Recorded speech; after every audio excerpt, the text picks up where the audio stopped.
ስኬታማ ከመሆናችሁ በፊት በጣም ብዙ ሰዎች እንደሚያገሏችሁ ማወቅ አለባችሁ።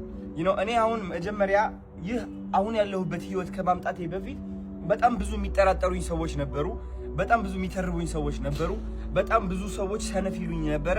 ኢቭን እየሞከርኩኝ እያለ ማለት ነው። አያችሁ፣ ስኬት ከባድ የሚያደርገው ካጠገባችን ያሉ ሰዎች በእኛ ባለመተማመናቸው ነው። ችግሩ ደግሞ እኛ ከነሱ ድጋፍ እንፈልጋለን፣ ግን ሊደግፉን አይችሉም። ተረዳችሁኝ? ስለዚህ ስኬት ማለት የብቸኝነት ጉዞ እንደሆነ ማወቅ አለባችሁ። ኦፍኮርስ አንዳንዴ ጓደኛ ልታገኝ ትችላለህ ከመጀመሪያው ጀምሮ የሚተማመንበት፣ ግን ብዙዎቻችን እንደዛ እድለኞች አይደለንም። ብዙዎቻችን ጓደኞቻችን የሚተርሙ ሰዎች ናቸው። ከኛ ጋር ያደጉ ሰዎች የኛ ቀናተኛ ናቸው።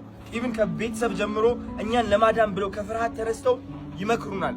ያ የምንፈልገው ስኬት ከማምጣታችን በፊት እነሱ ትክክል የሆኑ ይመስላቸዋል። እኛ ደግሞ እኮ ፕሩፍ የለንም፣ ማሳያ የለንም። አረ እኔ ትክክል ነኝ፣ እግዚአብሔር ልቤ ውስጥ ያስቀመጠው አንድ ዓላማ አለ፣ እሱን እውን ለማድረግ ደግሞ በእናንተ ሳይሆን በራሴ መንገድ መከተል አለብኝ ትላለህ። ግን ደግሞ ምንም እውን የሆነ ነገር የለም። ዝም ብለህ ቃል መግባት ብቻ ነው፣ ቃል መግባት ብቻ ነው። ያ ደግሞ እንዴት አድካሚ እንደሆነ ይገባኛል። ግን ብቻችሁን መጓዝ አለባችሁ። የሰው ድጋፍ መጠበቅ አቁሙ። መዋረድን አትፍሩ። መተረብንና መታማትን አትፍሩ። ያለ ነገር ነው። ይህ ማለት የስኬት መንገድ ነው። እነዚህ ነገሮች ባይኖሩ ሁሉም ሰው ስኬታማ ይሆን ነበረ። እነዚህ ነገሮች ባይኖሩ 1 ሚሊዮን አዶናዮች ይኖሩ ነበር። ተረዳችሁኝ? ስለዚህ የሰው ድጋፍ አትጠብቁ። በራሳችሁ መንገድ ተመሩ። የራሳችሁ ህልም አላችሁ። እግዚአብሔር ያስቀመጣላችሁ ዓላማ አላችሁ። እሱ ዓላማ ደግሞ ሰው እንዲረዳላችሁ አትጠብቁ። ዝም ብላችሁ ጀምሩ።